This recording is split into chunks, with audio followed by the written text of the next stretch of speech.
ایک صاحب کی میرے پاس کال آئی اور انہوں نے اپنے وائف کی کنسلٹیشن کے لیے مجھ سے رابطہ کیا. میں نے ان کی بات کو نہایت توجہ سے سنا اور ان کو کاؤنسلنگ کا سارا پروسیس سمجھایا. اینڈ میں انہوں نے مجھ سے پوچھا کہ آپ کنسلٹیشن کے لیے کیا چارج کرتی ہیں. جب میں نے ان کو فیس بتائی تو انہوں نے کہا ارے کیا آپ باتیں کرنے کے اتنے پیسے چارج کرتی ہیں؟ میں تو فلاں کمپنی کا ہیڈ ہوں, میں تو سارا دن لوگوں سے بات کرتا ہوں اور میں تو ایک پیسہ چارج نہیں کرتا. یہیں رک جائیے. کیا آپ بھی وہ تو نہیں, وہ انسان تو نہیں جن کو یہ لگتا ہے کہ کاؤنسلنگ صرف باتیں کرنے کا نام ہے؟ جی نہیں. آئیے میں آپ کو کاؤنسلنگ کا پروسیس سمجھاتی ہوں. Counselling is a two way traffic, یعنی کاؤنسلی یا کلائنٹ پیشنٹ اپنے کاؤنسلر یا تھراپسٹ کے پاس آتا ہے اپنے پرابلم کو لے کر.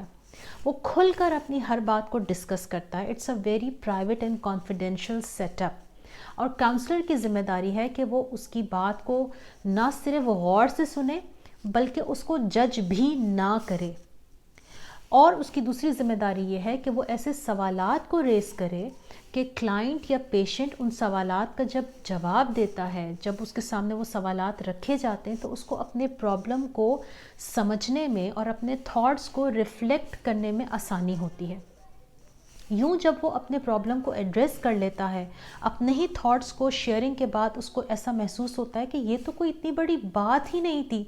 اس کو شیئرنگ کے بعد اپنا آپ ہلکا محسوس ہوتا ہے اور یوں وہ اپنے سارے بوجھ اتار کر وہ چلا جاتا ہے. اس طرح نہ صرف یہ کہ اس کو اپنے پرابلم کی سمجھ آ جاتی ہے بلکہ اس کو اس میں کیا سلوشن چاہیے اس کو وہ بھی سمجھ میں آ جاتا ہے. تو یہ ہے کاؤنسلنگ کا پورا پروسیس. ہمیں یہ لگتا ہے کہ کیا ہم کاؤنسلر کے پاس جائیں. اصل میں بات یہ ہے کہ آج کے فی زمانہ دور میں ماں کے پاس بیٹی کے لیے ٹائم نہیں ہے, بیٹی کے پاس ماں کے لیے ٹائم نہیں ہے, بھائی کو بھائی کا پتہ نہیں ہے, دوست یار احباب بھی سب اپنی اپنی زندگیوں میں اتنے بیزی ہیں کہ کسی کے پاس کسی کا دکھ سننے کا وقت نہیں ہے. ایسے میں کاؤنسلر یا تھراپسٹ آپ کو بہت ہیلپ کر سکتا ہے. وہ آپ کی بات کو نہ صرف سن سکتا ہے انتہائی کانفیڈینشیل سیٹ اپ میں, بلکہ آپ کو ایک اچھا مشورہ بھی دے سکتا ہے کیونکہ اس کے پاس وہ تمام ایکسپرٹیز موجود ہیں جو کہ کاؤنسلنگ کے لیے ضروری ہوتی ہیں. بہت سے بچے مجھ سے کہتے ہیں کہ ہماری مائیں ناراض ہوتی ہیں کہ وہ بات جو ہم تمہیں سمجھا رہے تھے تمہیں سمجھ میں نہیں آ رہی تھی, اب وہی بات تمہیں تھراپسٹ نے سمجھائی تو تمہیں بہت آسانی سے سمجھ میں آ گئی.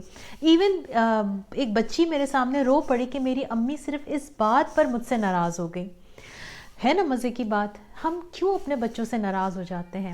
وہ بچہ اگر تھراپسٹ کے پاس جا کر اپنا مسئلہ حل کر رہا ہے تو ایسی ماؤں کا ایگو کیوں نکل کے باہر آ جاتا ہے؟ ان کو کیوں ایسا لگتا ہے کہ ان کا بچہ ان کو اہمیت نہیں دے رہا؟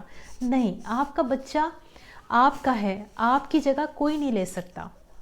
اگر ایک بچہ ایک تھراپسٹ کے پاس جا کر اپنے پرابلم کو حل کر رہا ہے تو اس کو جانے دیجئے, اس کو اس مسئلے کا حل نکالنے دیجئے. اینڈ آف دا ڈے آپ ہی کا بچے کی زندگی سنورنی ہے اور آپ ہی کو خوشی ملنی ہے. وہ سیٹل ہوگا تو آپ خوش ہوں گی, ایون آپ اس تھراپسٹ کو دعا دیں گی. تو کوشش کریں کہ کاؤنسلنگ کے لیے نہ اپنے بچوں کو منع کریں اور کاؤنسلنگ کو صرف ایک باتیں کرنے کا ہنر یا فن نہ سمجھیں, بلکہ ایٹ لیسٹ یہ ہنر ہے کیونکہ ہماری ایکسپرٹیز ہے, لیکن یہ صرف باتیں نہیں ہیں بلکہ یہ آپ کے لیے ایک اچھا مشورہ ہے. اس کا فائدہ اٹھائیے اور یہ قطعاً نہ سمجھیں کہ ہم کاؤنسلر کے پاس گئے ہیں تو ہم کوئی کمزور ہیں یا ہم پاگل ہو گئے, ہمارا کوئی ذہنی خلل ہے, بیماری ہے. جی نہیں, آج کے دور میں ہر انسان کو کاؤنسلنگ کی ضرورت ہے. جو انسان بھی کاؤنسلنگ لے گا اس کو یقیناً اس کا فائدہ ہوگا. Thank you so much.